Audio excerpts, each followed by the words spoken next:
You'll regret this, my uncle sneered, loud enough for the guests to hear. You just embarrassed the entire family in front of everyone. I stood at the edge of the flower-covered altar, breath trembling. Not from fear. No, that had left the moment I made my choice, but from fury and heartbreak. My hands were still shaking as I held the bouquet, petals crushed from my grip. I could hear whispers slicing through the crowd like knives. She dumped him at the altar? She walked away from a surgeon? I looked out across the rows of white chairs and pastel-colored dresses. All those faces staring at me, judging, laughing, whispering. Before we begin, drop a comment and tell us where are you from and from which city you're watching our videos? And after watching the whole video, don't forget to tell us what would you do in this situation? Be honest, tell me in the comments below. We read every comment. Let's begin. I wasn't supposed to say no. Not to Dr. Marshall Evans. Ivy League, six-figure salary, perfectly styled hair, and a family name that carried weight in New York's wealthier circles. But I had. Right at the moment the officiant asked me if I'd take him as my husband, I whispered, "No," and when everyone gasped, I raised my voice and said it again louder. "No. I won't marry a man I don't love just to make you all happy." Aunt Rachel stood up immediately, throwing her hands in the air like I had just spat on the American flag. "What the hell are you doing, Madison? This is your one shot." Dad, red-faced and clutching his whiskey glass, hissed through his teeth, "You ungrateful little girl. You think anyone will want you after the circus?" I slowly turned to him. "I'd rather be alone than chained to a life you picked for me." A woman in the front row scoffed. My cousin Megan. Her expression was all too familiar. Entitlement, superiority, fake pity. She's always been dramatic. Remember when she dropped out of law school for art? "Oh yeah," another cousin chuckled. "She paints sad little street murals now, right? Real success story." I said nothing, just turned away from them all, walked down the aisle alone. The same aisle I'd walked up 10 minutes earlier to applause. Now, silence followed me. I could feel my father's eyes burning into my back. "You'll regret this," he called out again, voice trembling with rage. "You'll come crawling back." I kept walking, but I didn't get far. Not 20 minutes later, just as I reached the edge of the estate's gravel driveway, barely holding my tears back, I heard it. Engines. Loud. Multiple. And then gasps. Chairs scraped. Heels stumbled over grass. Someone even dropped a champagne glass. I turned slowly, heart pounding in confusion. 10 black limousines had pulled up outside the gates, one after the other, like a presidential convoy. And then, he stepped out, dressed in a perfectly cut black suit, polished boots, sharp jawline, eyes like cold steel. His presence silenced the entire wedding. Even my father, especially my father. A ripple of confusion passed through the crowd. "Is that? No way. Oh my God, is that him?" I blinked hard. My lips parted, but no words came.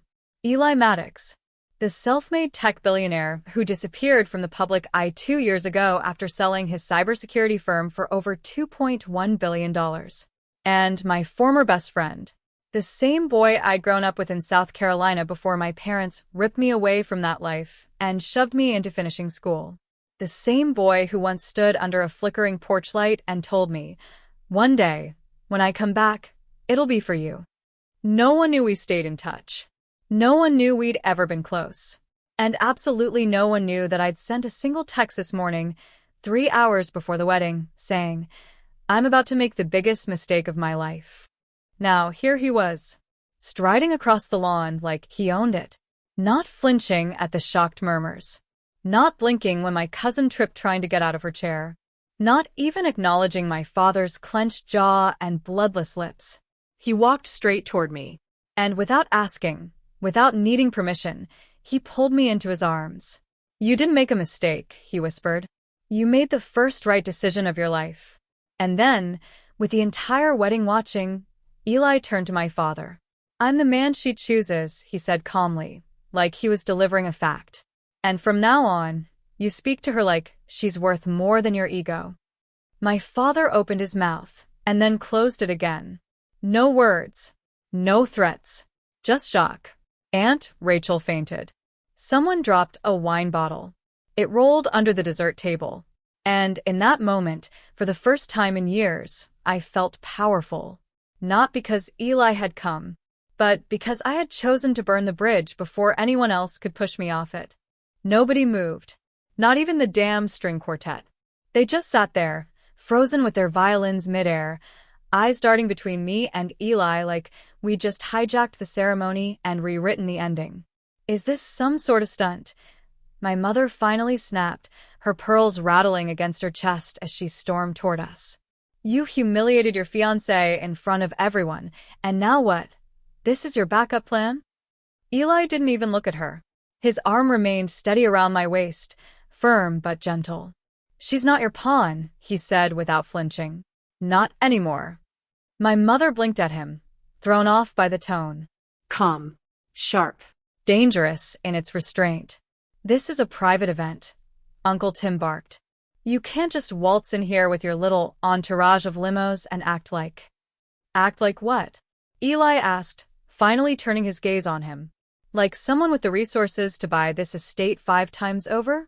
Or someone who actually gives a damn about Madison? Uncle Tim choked on his own breath. I thought so. I should have been trembling. I should have felt embarrassed, ashamed even, for the chaos unraveling around us. But I wasn't. I was standing next to the only person who ever saw me. Not the degree.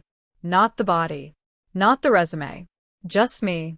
You've lost your mind, Megan hissed, stepping toward me in her strapless designer gown. You walked away from a guy who could have saved your reputation, and now you're clinging to a man who vanished off the Forbes list like a ghost. Eli smirked. Funny. I disappeared to protect my privacy. But clearly some people around here would sell their soul just to appear in a country club newsletter. That one hit hard. Megan's jaw clicked shut, and she stormed off in the opposite direction, heels stabbing the grass. I looked up at Eli. How did you even know where to find me? He gave a quiet smile. You sent me the name of the wedding venue by accident. A photo of the floral arches.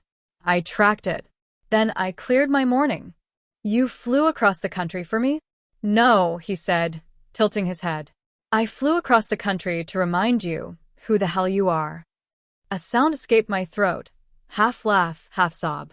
And I swear, for a second, all the noise around us just fell away.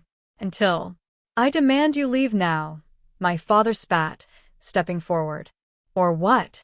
Eli said, his voice soft but lethal. You'll call security? Go ahead. Let's see who they ask to leave when they realize who owns the company that manages this venue. My father froze. What? I bought them out 6 months ago, Eli said, like he was commenting on the weather. Turns out I like weddings more than boardrooms. He turned to me again, and his gaze softened. Come with me, he said. We can leave this circus behind. I looked around. The shattered expectations. The forced smiles. The hollow relationships that never really saw me as more than a trophy to be handed off to the next wealthy bidder. I dropped the bouquet on the grass. Let's go. And with every eye watching, every mouth gaping, we walked away. But as soon as we passed the iron gates, I felt the pressure tighten in my chest. Was that real? I asked him, breathless. All of it. Even the limos? Eli smirked. 10 felt dramatic enough to make your dad sweat. I laughed. And then cried. Because for the first time in my life, someone had fought for me. Not to own me, not to shame me, but to choose me. And that feeling? It changed everything. But what I didn't know then was this. The real storm hadn't even started yet. Because as much as I wanted to believe that walking away from my wedding was the peak of my rebellion, what came next would shake everything. Lies. Family secrets. And a truth I never saw coming. The ride away from the wedding was silent at first. Not awkward, just heavy. Like we were both waiting for the other to exhale first. I stared out the tinted window of the limo, watching the estate grow smaller behind us. My reflection in the glass didn't even look like mine anymore. Not the quiet girl they all used to corner. Not the people-pleaser in a stitched-up white dress. Eli sat beside me, legs relaxed, phone untouched. "You okay?" he asked gently. "I don't know," I admitted. "I feel free and terrified." He nodded. "Freedom usually comes dressed like that." I turned to face him. "Why today? Why show up now?" His expression darkened, just slightly. "Because I've been watching from a distance for too long. Watching them drown you in guilt and expectations.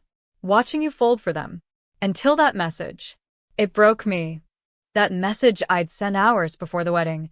I'm about to make the biggest mistake of my life." He tapped the window. "We're not heading to a hotel, by the way. There's something you need to see." My brows furrowed. "See what?" "You'll know." The car pulled up to a sleek building downtown. Glass, steel, quiet elegance. We took a private elevator to the top. My heels clicked across marble until Eli stopped at a thick wooden door and unlocked it. "After you." I stepped inside and froze. The entire space was covered in paintings. My paintings. Murals I had done years ago. Small pieces I'd sold online. Even sketches I barely remembered posting. "I bought them all," he said softly behind me. "Tracked every seller. Every print. Every canvas." My hands shook as I reached out to touch a framed piece I'd drawn while crying in a subway bathroom 2 years ago. "Why?" He shrugged. "Because they mattered.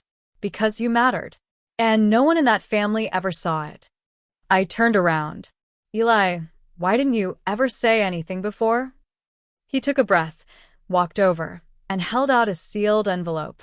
"Because I was waiting for the right time. But your father made sure I'd never get close again." My heart stopped. "What are you talking about?" He looked me in the eye. "He threatened my mother. Told her if I ever contacted you again, he'd sue her for defamation and destroy her career. She was a schoolteacher, Madison. He didn't care. He just wanted you to marry someone suitable." Tears burned in my eyes, but they wouldn't fall. I opened the envelope. Inside was a photocopy of a letter, with my father's signature. "Do not contact my daughter again, or I will make sure your family loses everything. She has a future beyond dirt-poor nobodies like you." The breath rushed out of me. "I didn't know," I whispered. "He told me you ghosted me, that you moved on, that I was nothing to you." Eli shook his head. "I wrote to you every week for 2 years. He must have intercepted them." I clutched the paper, nausea rising in my chest. "Why would he do that?" "Because your independence scared him," Eli said.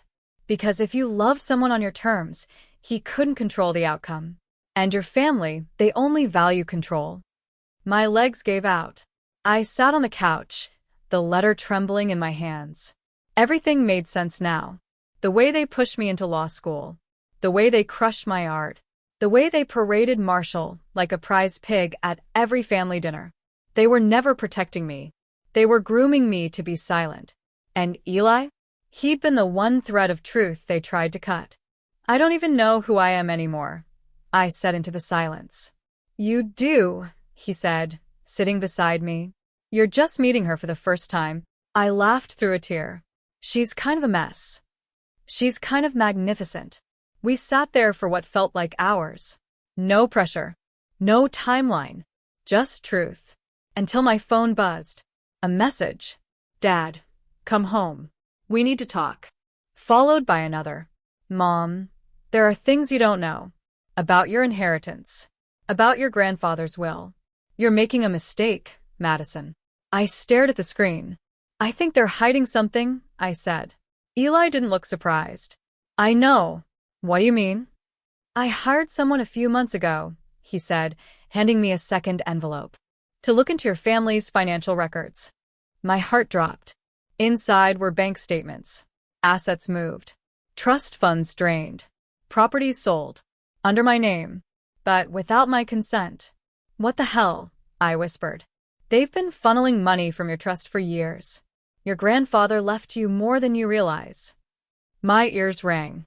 Everything I thought I knew, every dinner, every birthday, every forced smile, it was all covering something much darker. This wasn't just a wedding I'd walked away from. This was a heist. I stared at the documents in my lap, my name printed next to account numbers I'd never seen. Transactions made without my knowledge. Loans I never took. Properties I didn't know I owned, then mysteriously sold off months ago. My trust had been raided. By my own family. I trusted them. I whispered, my voice dry. I trusted them with everything. Eli sat quietly beside me, letting the weight settle. They thought you'd never question it, he said. As long as you stayed under their thumb. My phone lit up again. Another message from my father. Whatever he's told you, he's lying. Come home, now. This is still your family. I almost laughed. Still my family? Family doesn't steal from you and lie for years.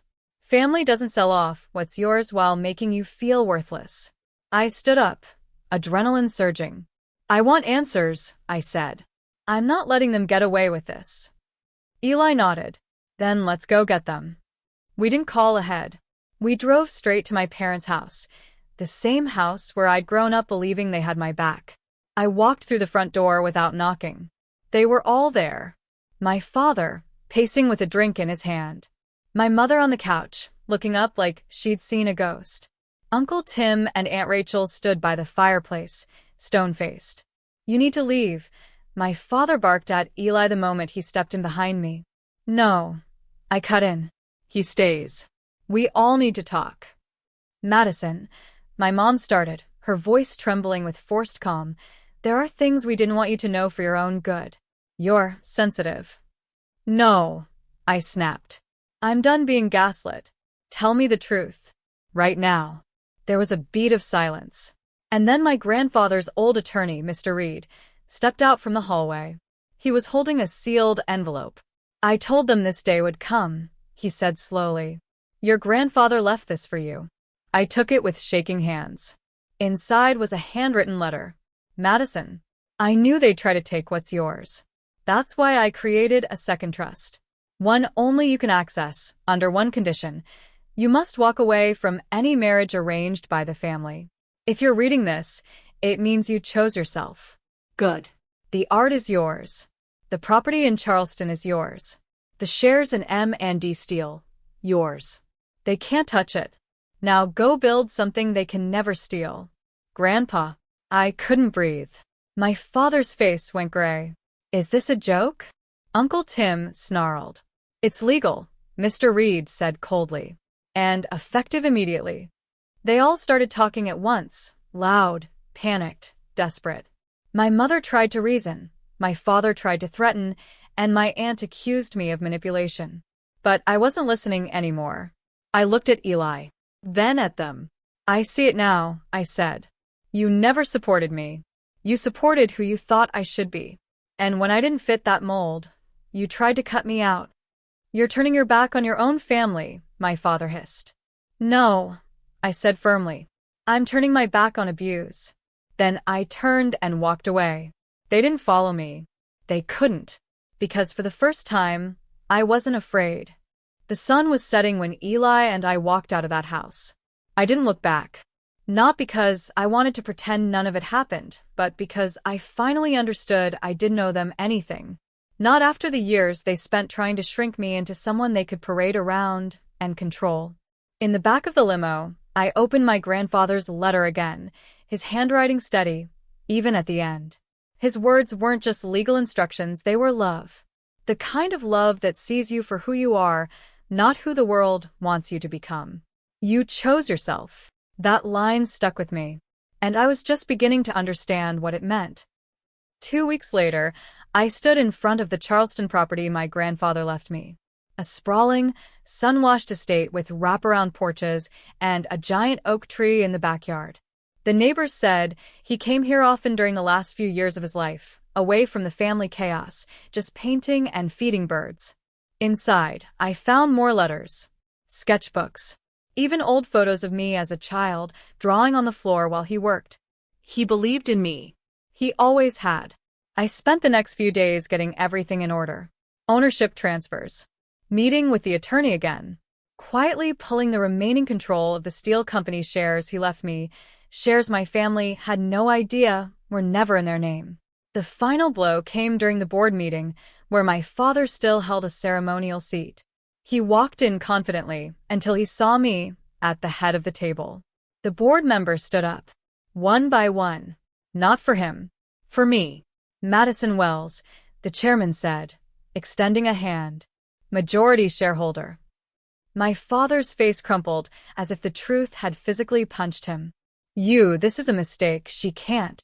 She can, the chairman cut in. And she did. I didn't say much. I didn't need to. I let the silence deliver the truth. Everything they stole. Every dollar. Every insult. Every ounce of control. All undone. Because my name was on everything now. A month later, I held a small art exhibition in that Charleston estate. No press. No headlines. Just music, candles, soft lights, and people who saw me. Eli stood beside me, his arm resting around my waist like it belonged there. Feels good, doesn't it? He whispered. I smiled. Feels like breathing again. He leaned in. You ready for the next chapter? I nodded. Because I knew now. Revenge didn't always come with shouting or slamming doors. Sometimes it was quiet. Calm. Powerful. Sometimes revenge looked like peace. And for the first time in my life, I had it. On my own terms. With my own name. And no one could take that from me ever again.